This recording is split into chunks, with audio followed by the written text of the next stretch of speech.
আসসালামু আলাইকুম এভরিওয়ান। আজকে আমি আপনাদের সাথে এই সুন্দর ডিজাইনের কামিজ কাটিং এবং সেলাই দুটো শেয়ার করব। তো আমি এটা জামদানি গজ কাপড় দিয়ে তৈরি করেছি। আপনারা চাইলে যে কোনো সুতি কাপড় বা লিনেন কাপড় দিয়ে তৈরি করে নিতে পারেন। এখানে বডির অংশে আমি ফলস বা আস্তরের কাপড় ব্যবহার করেছি। আপনাদের যদি প্রয়োজন না হয় আপনারা এটা স্কিপ করে যেতে পারেন। আর এই গলাটা আমি লেস দিয়ে আংরাখা স্টাইলে গলা করে নিয়েছি। আপনারা চাইলে অন্য যে কোনো ডিজাইন করে নিতে পারেন। আর এখানে সাইড ফাড়াতে আপনারা চাইলে লেস ব্যবহার করতে পারেন, আমি করিনি। আর ভিডিওটি শুরু করার আগে আপনাদের কাছে অনুরোধ থাকবে, যারা আমার চ্যানেলটিকে এখনও সাবস্ক্রাইব করেনি প্লিজ আমার চ্যানেলটিকে সাবস্ক্রাইব করে পাশে আসা বেল আইকনে ক্লিক করে দিবেন পরবর্তী ভিডিওর নোটিফিকেশন পাওয়ার জন্য। আর ভিডিও শেষে অবশ্যই একটি লাইক দিয়ে দিবেন এবং সুন্দর একটি কমেন্ট করে দিবেন। আর যদি বেশি ভালো লাগে অবশ্যই ফ্যামিলি এবং ফ্রেন্ডসদের সাথে বেশি বেশি শেয়ার করে দিবেন। তো চলুন শুরু করি। এখানে আমি কাপড় নিয়ে নিয়েছি আমার কামিজের জন্য। মেইন কাপড়টা হচ্ছে আমার 2.5 হাত বহরের 2.5 গজ পরিমাণ কাপড়, এবং যে ফলসের কাপড়টা রয়েছে এটা হচ্ছে 1 গজ পরিমাণ। তো এটাকে আমি 4 পার্টে প্রথমে আমি ফলসের কাপড় থেকে আমার বডির অংশটা কাটিং করে নেব। এখানে আমি কাপড়টাকে 4 ভাঁজে ভাঁজ করে নিয়ে সমানভাবে মেলে নিচ্ছি। তো আপনাদের যদি ফলসের কাপড় প্রয়োজন না হয় এরকম জামার কাপড়টাকে এভাবে 4 ভাঁজে ভাঁজ করে তারপর উপরের অংশ থেকে এভাবে বডির অংশটা প্রথমে কাটিং করে নেবেন। তো সেলাই কাজে যারা নতুন তারা আশা করি বুঝতে পারবেন। তো আমার এখানে যেহেতু ফলসের কাপড় রয়েছে আমি প্রথমে ফলসের কাপড়টা কাটিং করব। তো এখানে উপর থেকে আমি প্রথমে 1/2 ইঞ্চি পরিমাণ মার্কিং করে নিয়েছি, এটা হচ্ছে কাঁধের সেলাইয়ের জন্য। আর এই সাইড থেকে প্রথমে আমি কাঁধের মাপটা নিয়ে নিব। আমার কাঁধের মাপ রয়েছে 6.5 ইঞ্চি 2 সুতা। এটা হচ্ছে 39 ইঞ্চি বডির জন্য তৈরি করব। যাদের বডি হচ্ছে 40-এর উপরে তাদের জন্য কাঁধের মাপ 7 ইঞ্চিতে নিয়ে নেবেন। আর এটা হচ্ছে আমি মোহরার মাপটা নিয়ে নিয়েছি। আমাদের মোহরার মাপ নিয়েছি আমি 6.5 ইঞ্চি।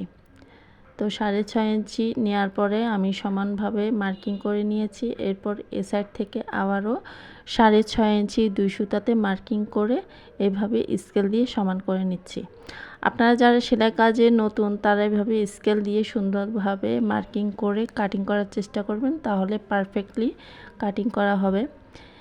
এবং এখানে উপর থেকে ধরে আমি প্রথমে বডির লম্বার মাপটা নিয়ে নিচ্ছি। এখানে বডির লম্বা রাখবো আমি 17 ইঞ্চি এবং এক্সট্রা সেলাইয়ের জন্য আরও 1/2 ইঞ্চি বাড়িয়ে নিয়েছি।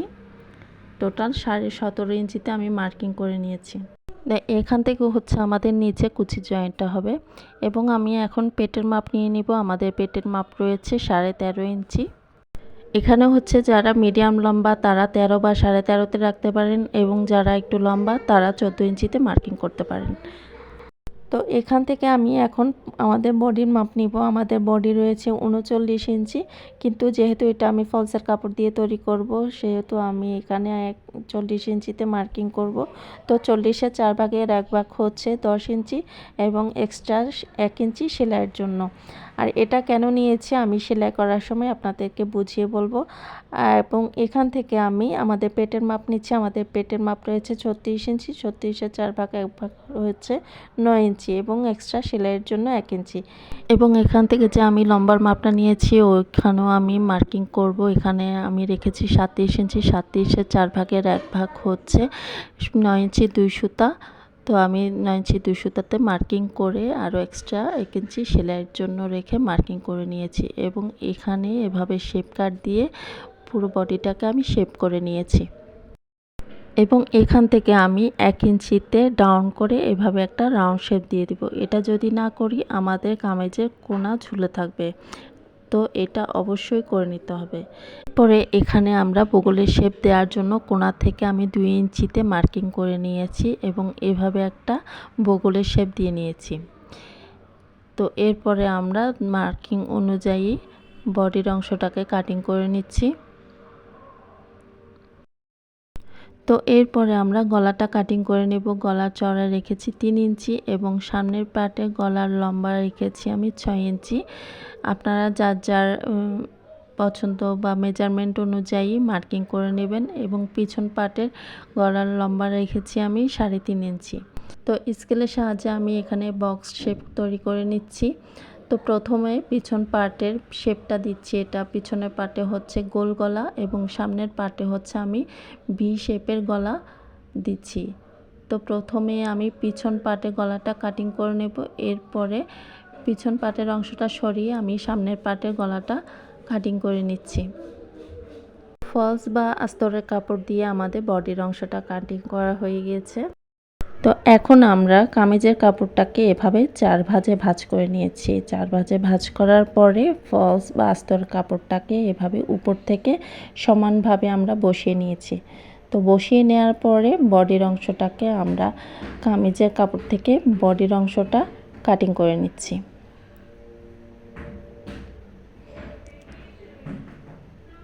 তো এখন আমরা গলাটা কাটিং করে নেব। সামনের পার্ট এবং পিছনের পার্ট দুটো আলাদা আলাদা কাটিং করে নেব। তো পিছনের পার্টটাকে সরিয়ে এভাবে সামনের পার্টটাকে আমরা সমানভাবে বসিয়ে তো সামনের গলাটা আমরা কাটিং করে নিচ্ছি। তো আশা করছি যারা সেলাই কাজে নতুন তারা খুব সহজেই বুঝতে পারবেন। তো অনুরোধ করব সম্পূর্ণ ভিডিওটি দেখার জন্য। এখন আমি বডির অংশে তালপাট কাটিং করার জন্য 1/2 ইঞ্চি ডিপে এভাবে একটি রাউন্ড শেপ করে নেব। দেন আমি রাউন্ড শেপ করে এটাকে কাটিং করে নেব। এখন আমরা আমাদের কামিজের নিচের অংশটা কাটিং করে নেব, অর্থাৎ যে অংশ দিয়ে আমরা কুচি দিব সেই অংশটা কাটিং করে নেব। তো আমাদের কামিজের টোটাল লম্বা রয়েছে 48 ইঞ্চি। এখানে আমি উপর থেকে 17 ইঞ্চি বাদ রেখে নিচে আমি 48 ইঞ্চি এবং সেলাই সহ টোটাল 49 ইঞ্চিতে মার্কিং করে সমানভাবে কাপড়টাকে কাটিং করে নিচ্ছি। এরপরে আমি এই কাপড়টাকে 2 ভাঁজে ভাঁজ করে মাঝখান দিয়ে এভাবে কাটিং করে নিব। এটা যেহেতু আমাদের কামিজের মতো ফাড়া দিয়ে সেলাই করা হবে। এখন আমরা হাতা কাটিং করার জন্য কাপড় নিয়েছি। এখানে কাপড়টাকে 4 ভাঁজে ভাঁজ করে নিয়েছি এবং হাতার লম্বা নিচ্ছি 16 ইঞ্চি এবং সেলাই সহ টোটাল 17 ইঞ্চিতে মার্কিং করে নিয়েছি। এবারে দাগটাকে মিলিয়ে নিচ্ছি। এবার এই কর্নার থেকে 3 ইঞ্চিতে ডাউন করে আরেকটি মার্ক করে নিলাম। এখন ফিতার সাহায্যে এভাবে একটি রাউন্ড শেপ করে আমাদের বগলের মাপ রয়েছে 9.5 ইঞ্চি, সেই 9.5 ইঞ্চিতে আমি এখানে মার্কিং করে নিয়েছি, আরও এক্সট্রা নিয়েছি 1 ইঞ্চি সেলাইয়ের জন্য। আর হাতার মুহুরি হচ্ছে আমি এটা যেহেতু প্লাজো হাতা দিব, তো হাতার কাপড় মুহুরিতে যতটুকুই ছিল পুরোটাই নিয়ে নিয়েছি। আপনারা আপনাদের পছন্দ মতো হাতার ডিজাইন করে নিতে পারেন। এবং শেপ কাটের সাহায্যে আমি বগল থেকে মুহুরি পর্যন্ত শেপ করে মার্কিং করে নিয়েছি। এবং এখানে দেখতে পাচ্ছেন আমি নিচে মুহুরির এখানে 1 ইঞ্চি ডাউন করে এভাবে শেপ করে এবার সম্পূর্ণ হাতাটাকে আমি কাটিং করে নিচ্ছি। তো এখন আমরা হাতার তালপাটটা কাটিং করে নেব। এখানে মিডল হাতার কাপড়টাকে আমি 2 ভাঁজে মেলে নিয়েছি এবং এখানে মিডল পয়েন্ট থেকে এই ধরনের একটি রাউন্ড শেপ আমি দিয়ে নিয়েছি। এবারে এই রাউন্ড শেপটাকে আমি হাতার তালপাট কাটিং করে নিলাম। তো আমাদের কামিজ কাটিংটি সম্পূর্ণ হয়ে গিয়েছে। এখানে দেখতে পাচ্ছেন আমি গলার পট্টি কাটিং করে নিচ্ছি। এখানে আমি পট্টির কাপড়ের উপর কামিজের গলাটাকে রেখে জাস্ট মাপ অনুযায়ী কাটিং করে নিয়েছি এবং নিচে চওড়া আমি 1.5 ইঞ্চি পরিমাণ চওড়া রেখে এটাকে আমি রাউন্ড শেপে কাটিং করে নিয়েছি। তো এই পর্যায়ে দেখতে পাচ্ছেন আমি গলার পট্টিটাকে চিকন করে পাশ থেকে চিকন করে সেলাই করে নিলাম। এটা হচ্ছে সামনের পাটের গলা এবং সেমভাবে আমি পিছন পাটে গলার পট্টিটাকেও সেলাই করে নিয়েছি। এখন আমি কামিজের বডির অংশের সাথে আস্তরের কাপড়টা অ্যাটাচ করে নেব। বডির অংশটাকে আমি উল্টো সাইডে রেখে এভাবে আস্তরের কাপড়টাকে নিয়ে গলার এ সাইড থেকে চিকন করে একটা সেলাই দিয়ে নেব। তো জয়েন্ট দেওয়া হয়ে গেলে আমি বডির কাপড়টাকে সোজা সাইডে নিয়ে এসেছি। এবারে আমি গলার পট্টির কাপড়টা জয়েন করে নেব। গলার পট্টির কাপড়টাকে বডির গলার কর্নারের সাথে এভাবে মিলিয়ে ধরে চিকন করে এভাবে এক সাইড থেকে জয়েন্টটা দিয়ে নিতে হবে। তো আমাদের পট্টি জয়েন্ট করা হয়ে গিয়েছে। এখন দেখতে পাচ্ছেন কেচি দিয়ে আমরা জয়েন্টের বাড়তি অংশটাকে কিছু দূর পর এভাবে কাটিং করে নিচ্ছি। এখানে খেয়াল রাখতে হবে যেন কোনোভাবেই সেলাইটা কাটা না পড়ে। তো এরপরে পট্টির কাপড়ের উপর এরকম একটি চাপ সেলাই দিয়ে যেতে হবে। এটা হচ্ছে আমাদের গলার যেন সুন্দর একটা ফিনিশিং আসে, এর জন্য করে নিতে হবে। তো সেলাই দেওয়া হয়ে গেলে আমি গলার পট্টিটাকে উল্টিয়ে নিব এবং উল্টিয়ে গলার উপর আমি আরেকটি চাপ সেলাই দিয়ে দিব। যারা প্রফেশনালি সেলাই কাটিং এবং সেলাই শিখতে চান তারা আমার চ্যানেলটাকে সাবস্ক্রাইব করে রাখতে পারেন। এখন এখানে আমরা এই গলার মিডল পয়েন্ট থেকে আমাদের লেস দিয়ে আমরা গলার ডিজাইনটা করে নিব। এখানে কর্নার থেকে প্রথমে ধরে আমি এই সাইড দিয়ে লেসটাকে জয়েন করে নিচ্ছি। এটা হচ্ছে আংরাখা স্টাইলের গলা। তো আপনারা খেয়াল করুন আমি কিভাবে ডিজাইনটা করছি। খুবই সহজ আর খুবই স্টাইলিশ, বর্তমানে খুবই ট্রেন্ডিংয়ে আছে ডিজাইনটা। তো আমি প্রথমে সাইড থেকে সেলাই দেওয়ার পরে আবার অপর সাইড থেকে সেলাইটা করে এভাবে লক সেলাইটা দিয়ে নিয়েছি। এবারে অপর পাশ থেকে আমি আবারও লেসটাকে উপর সাইড থেকে নিয়ে আসে, গলার উপর সাইড থেকে নিয়ে এসে এই কর্নারে এই লেসটা প্রথমে যে জয়েন দিয়েছেন সেই লেসটার সাথে এভাবে কোনাকুনিভাবে এই নিচ পর্যন্ত আমি লেসটাকে সেলাই করে নিচ্ছি। একটু খেয়াল করলেই বুঝতে পারবেন আমি কিভাবে ডিজাইনটা করে নিচ্ছি। তো এই তো দেখুন আমার এক সাইডে জয়েন দেওয়া হয়ে গেছে। এবার অপর সাইড থেকে আমি লেসটাকে আরও একবার জয়েন দিয়ে নিচ্ছি। তো আশা করছি এ পর্যন্ত আমি আপনাদেরকে বুঝাতে পেরেছি। যদি বুঝে না থাকেন অবশ্যই কমেন্ট করে জানাবেন।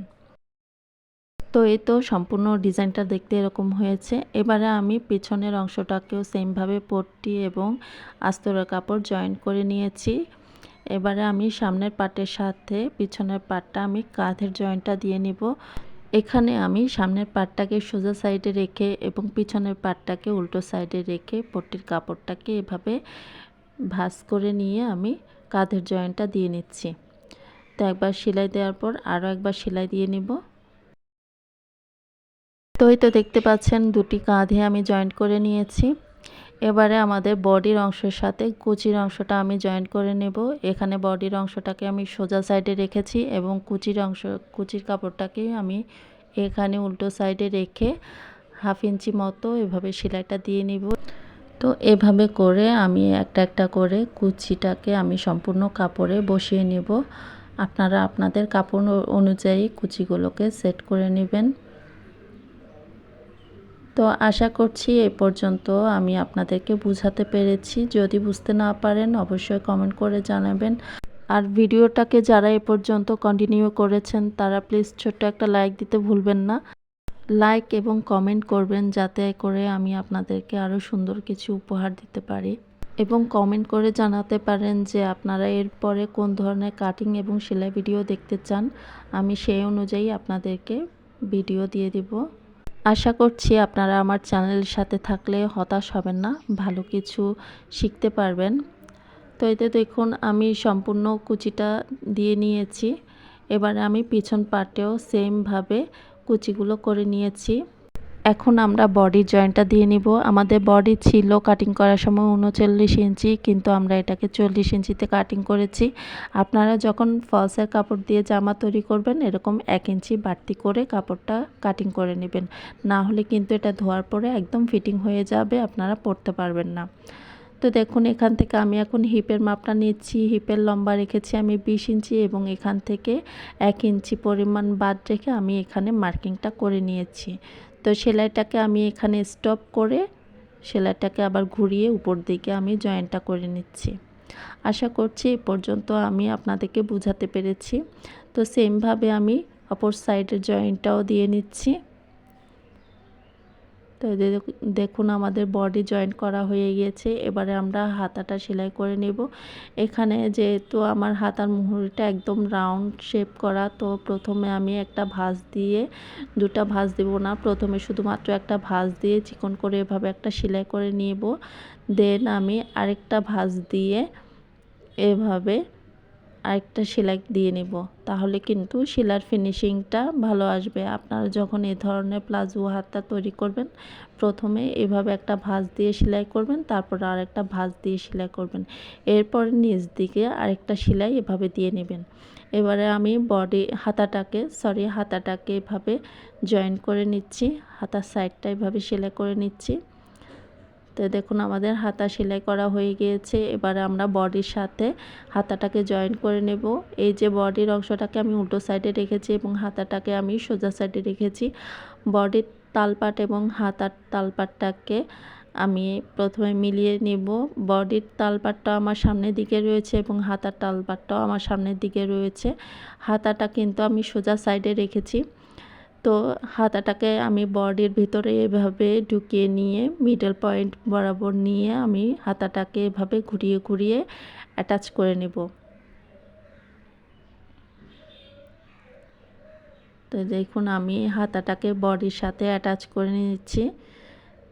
তো বডির যে জয়েন্টটা কাপড়টা আছে সেটাকে এভাবে কোনা করে ভাঁজ করে নেব এবং হাতার জয়েন্টের যে বাড়তি কাপড়টা রয়েছে ওটাকেও আমি এভাবে ভাঁজ করে নিয়ে জয়েন্টটা করে নেব। তো এতে দেখুন আমি সম্পূর্ণ হাতাটাকে জয়েন করে নিয়েছি।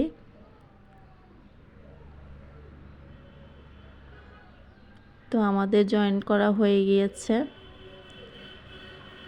তো দেখুন আমি সেমভাবে দুটি হাতায় জয়েন করে নিয়েছি। তো হাতা কিভাবে জয়েন করতে হয় এই ধরনের যদি কোনো ভিডিও দেখতে চান ডিটেলসে, আপনারা অবশ্যই কমেন্ট করে জানাবেন। তো এবারে আমাদের হচ্ছে যে আমরা সাইড ফাড়াটা সেলাই করে নেব। এখানে আমি প্রথমে একটি ভাঁজ দিয়ে আরও একটি ভাঁজ দিয়ে এইভাবে সেলাইটা করে নিচ্ছি।